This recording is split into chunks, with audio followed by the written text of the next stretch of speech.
नमस्कार, सत्यहिंदी.com पर आपका स्वागत। मैं हूं शैलेश। संसद में अब मुख्य चुनाव आयुक्त ज्ञानेश कुमार की बारी आने ही वाली है। देश के इतिहास में पहली बार किसी मुख्य चुनाव आयुक्त के खिलाफ अविश्वास प्रस्ताव संसद के दोनों सदनों में लाने के लिए नोटिस विपक्ष ने दे दिया है। जाहिर सी बात है कि उस पर बहस होगी।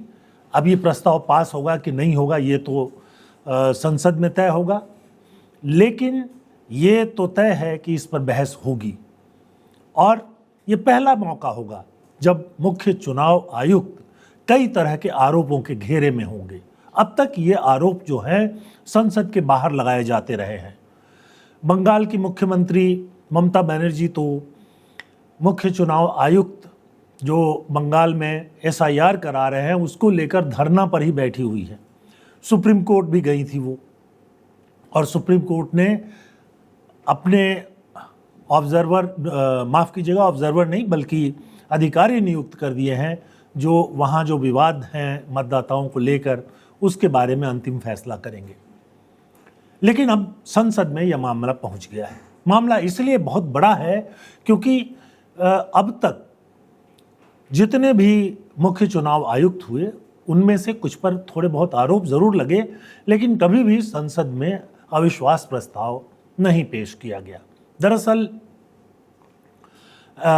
जो भारतीय संविधान का अनुच्छेद है 324 उसका 5वां, उसके तहत मुख्य चुनाव आयुक्त को ठीक उसी तरह से हटाया जा सकता है जिस तरह से कि सुप्रीम कोर्ट के जजों को हटाने की व्यवस्था है।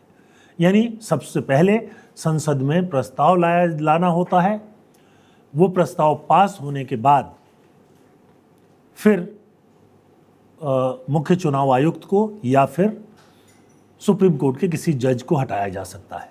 आपको पता ही है कि supreme court Delhi high court के एक जज को हटाने की प्रक्रिया जो है वो अभी अधर में लटकी हुई है।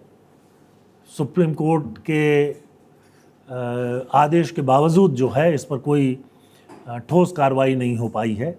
बहरहाल अब मुख्य चुनाव आयुक्त का जो मामला है इसमें तो सांसदों ने ये पूरा का पूरा जो प्रस्ताव है वो रख दिया है। मुख्य रूप से ये प्रस्ताव जो है TMC की पहल पर लाया गया है। TMC यानी तृणमूल कांग्रेस, जो पश्चिम बंगाल की सत्तारूढ़ पार्टी है, और इस पर लोकसभा के करीब 120 और राज्यसभा के 60 और कुल मिलाकर के ये बताया जा रहा है कि करीब करीब 193 सांसदों ने, जो लोकसभा और राज्यसभा दोनों के हैं, उन्होंने इस पर हस्ताक्षर किए हैं और ये नोटिस जो है दोनों सदनों में रखा गया है।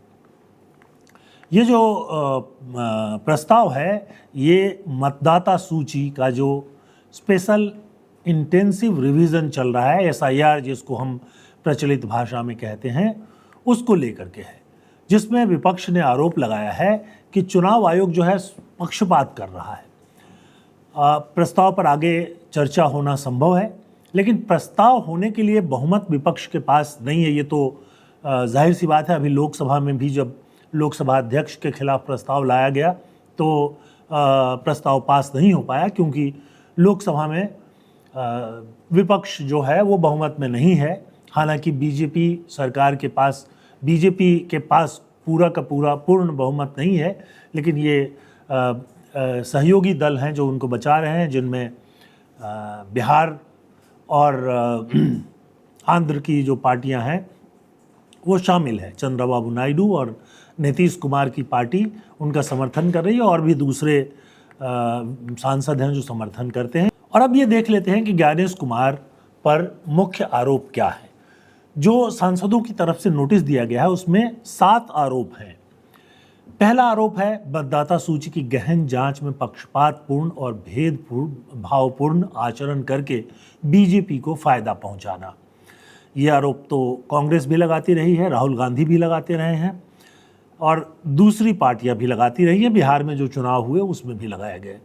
दूसरा आरोप है चुनावी धांधली की जांच में जानबूझ करके बाधा पहुंचाने का काम मुख्य चुनाव आयुक्त करते हैं। तीसरा आरोप है बड़े पैमाने पर मतदाताओं को मताधिकार से वंचित किया जा रहा है और ये इस पर मुख्य चुनाव आयुक्त कोई कार्रवाई नहीं कर रहे हैं। चौथा आरोप है कि पश्चिम बंगाल में एसआईआर के दौरान माइक्रो ऑब्जर्वर भेज करके विपक्ष के मतदाताओं का नाम कटवा दिया गया और करीब पश्चिम बंगाल में 59 लाख मतदाताओं को संदेह की सूची में डाला गया है। मतलब उनसे कहा गया है कि आप सबूत पेश करें। इसी तरह से एसआईआर में भेदभाव की शिकायतें जिन जिन राज्यों में हुई हैं उनमें से बहुत सारे राज्यों में आई हैं। बिहार में हुआ था, उसमें भी इस बात का जिक्र हुआ था। और छठा आरोप है वोट चोरी की रक्षा करना। ये आरोप खास तौर पे कांग्रेस लगाती रही है, राहुल गांधी लगाते रहे हैं कि बीजेपी जो है वोट चोरी करती है और उस पर जो शिकायतें की जाती हैं उस पर मुख्य चुनाव आयुक्त कोई कार्रवाई नहीं करते हैं। इसके बाद सातवां आरोप है चुनावी प्रक्रिया में पक्षपात करते हैं मुख्य चुनाव आयुक्त। ये जो आरोप हैं ये बहुत गंभीर हैं। दरअसल एक तरह से लोकतंत्र की जो बुनियाद है चुनाव, उस पर ही जब सवाल उठ जा रहा है तो जाहिर सी बात है कि हम उन देशों की तरह हो जाएंगे जहां चुनाव सिर्फ नाम के लिए होता है। मतलब वो वोटर जाते हैं, वो वोट डालते हैं, लेकिन वो जो वोट डालते हैं वो और रिजल्ट उसमें कोई तालमेल नहीं होता है। अब इस पूरा जो आरोप प्रत्यारोप है इसमें जो पश्चिम बंगाल है वो मुख्य रूप से केंद्र में है, क्योंकि इस समय वहाँ वो प्रक्रिया अभी भी जारी है। हालांकि वहाँ सुप्रीम कोर्ट की तरफ से जो न्यायिक अधिकारी नियुक्त किए गए हैं वो जिन लोगों का नाम काटा गया है या जिन्हें संदेह की सूची में डाला गया है उसके मामलों को देख रहे हैं।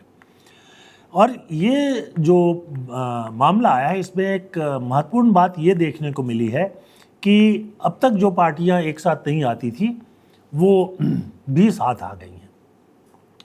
टीएमसी और कांग्रेस कई मुद्दों पर साथ नहीं रहते थे, पर इस मुद्दे पर दोनों साथ हैं। टीएमसी और कांग्रेस भी, समाजवादी पार्टी साथ में है, डीएमके साथ में है, एनसीपी शरद पवार गुट साथ में है। ये जो पार्टियां हैं ये तो अगर टीएमसी को छोड़ दें तो बाकी इंडिया गुट में ही है। लेकिन इंडिया गुट के बाहर से आम आदमी पार्टी ने भी इसका समर्थन किया है। अगर हम नेताओं का नाम लें तो इसमें राहुल गांधी जो हैं वो इसका समर्थन कर रहे हैं। और कांग्रेस पार्टी ने टीएमसी का जो प्रस्ताव है उसका स्वागत भी किया है। राहुल ने तो पिछले साल सितंबर में ही ज्ञानेश कुमार पर सीधा हमला शुरू कर दिया था। उन्होंने आरोप लगाया था, यानी राहुल गांधी ने आरोप लगाया था कि ज्ञानेश कुमार जो है वोट चोरी की रक्षा कर रहे हैं और लोकतंत्र को खत्म करने वालों की मदद कर रहे हैं। ये गंभीर आरोप है। इस बात को लेकर के उन्होंने कर्नाटक के एक क्षेत्र में मतदाताओं का नाम गायब किए जाने का कुछ दस्तावेज भी पेश किया। उन्होंने दिखाया था कि किस तरह लोकसभा चुनाव के समय जो लोग मतदाता थे, कुछ समय के बाद जब विधानसभा का चुनाव हुआ तो मतदाता नहीं थे। तो इसको लेकर काफ़ी हंगामा हुआ था, लेकिन चुनाव आयोग ने इस पर कोई खास कार्रवाई नहीं की थी। ममता बनर्जी खुद मुख्यमंत्री होते हुए भी कोलकाता में एसआईआर के खिलाफ धरना पर बैठी हैं। उन्होंने अभी कहा कि ज्ञानेश कुमार तुम्हारी ताकत सिर्फ मई तक रहेगी, उसके बाद जनता के पैरों पर गिरना पड़ेगा, हम तुम्हें बाहर निकाल देंगे। ये तो एक तरह की धमकी है जो एक राज्य की मुख्यमंत्री जो हैं वो मुख्य चुनाव आयुक्त को दे रही हैं, लेकिन इस पर भी कोई अभी तक कार्रवाई नहीं हुई है। ममता बनर्जी ने एसआईआर की जो प्रक्रिया है उसको वास्तविक मतदाताओं का नाम काटने का हथियार बताया और ये कहा कि सीईसी को जनता के सामने जवाब देना ही पड़ेगा। बहरहाल ये पूरा का पूरा जो मामला है वो संसद में जो बहस होगा उससे इतर चुनाव आयोग की निष्पक्षता और विश्वसनीयता पर सवाल जरूर उठाता है। और जाहिर सी बात है कि जैसे लोकसभा के अध्यक्ष ओम बिरला को लेकर के जो अविश्वास प्रस्ताव लाया गया था उस पर और कुछ हुआ हो या नहीं हुआ हो, लेकिन विपक्ष के लोगों ने अपनी राय रखी और ये बताने की कोशिश की कि संसद में देश के किन मुद्दों पर बहस की ज़रूरत है और बहस नहीं होती है।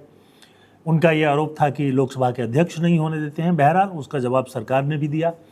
उसके अलावा उन्होंने जो और बातें उठाना चाहते थे वो सब भी वहाँ रखा। ठीक उसी तरह से जब इस प्रस्ताव पर, यानी मुख्य चुनाव आयुक्त को हटाने के प्रस्ताव पर जब विचार किया जाएगा तो संसद के दोनों सदनों में बहस होगी और वो जो मुद्दे हैं जिनका जो जिक्र है वो विपक्ष के लोग अलग अलग मंचों से करते रहे हैं वो संसद में भी कर पाएंगे। वैसे संसद में भी कभी कभी वो इन मुद्दों को उठाते हैं, लेकिन इस पर गंभीर बहस अभी तक नहीं हुई है। अब ये बहस कितनी गंभीर होगी ये कहना मुश्किल है। अब सवाल ये उठता है कि प्रस्ताव पास होगा या नहीं होगा। तो देखिए, लोकसभा में तो जो बीजेपी है उसके पास अपने सहयोगी दलों, जिसमें कि तेलुगु देशम है, आंध्र प्रदेश की पार्टी और बिहार से नीतीश कुमार की पार्टी, तो इनको मिला करके और कुछ और सांसद जो हैं उनको मिला करके बहुमत प्राप्त है और इसलिए लोकसभा में विपक्ष का प्रस्ताव गिर गया। और अब जब इस पर बहस होगी तो अभी बीजेपी भले ही बहुमत में नहीं है, लेकिन कुल मिलाकर के इस स्थिति में वो है कि राज्यसभा में भी वो प्रस्ताव को पास नहीं होने दे।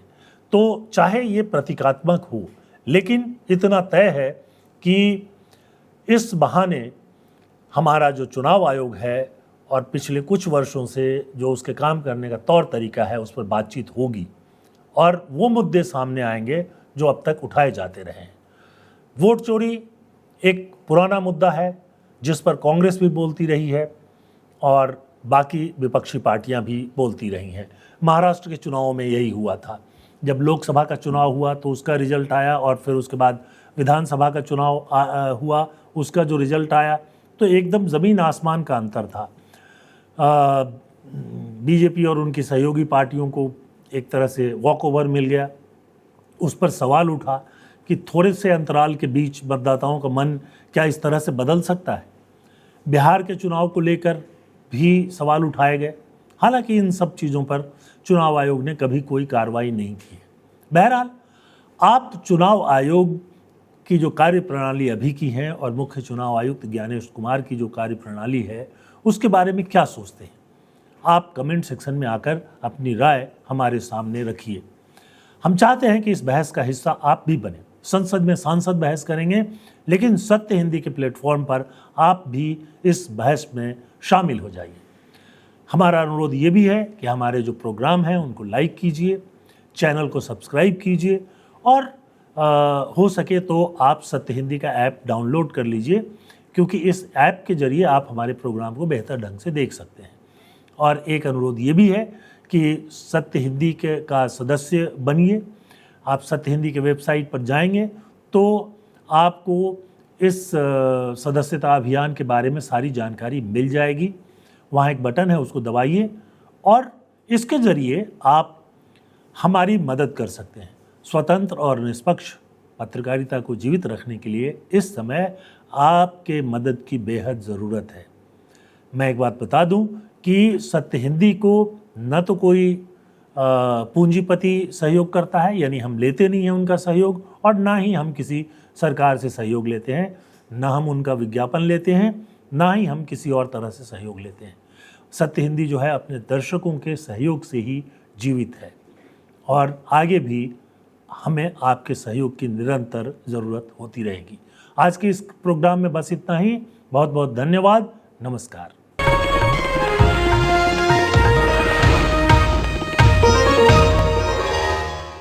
Copyright disclaimer under Section 107 of the Copyright Act 1976. Allowance is made for fair use for purposes such as criticism, comment, news reporting, scholarship, and research. Fair use is a use permitted by copyright statute that might otherwise be infringing.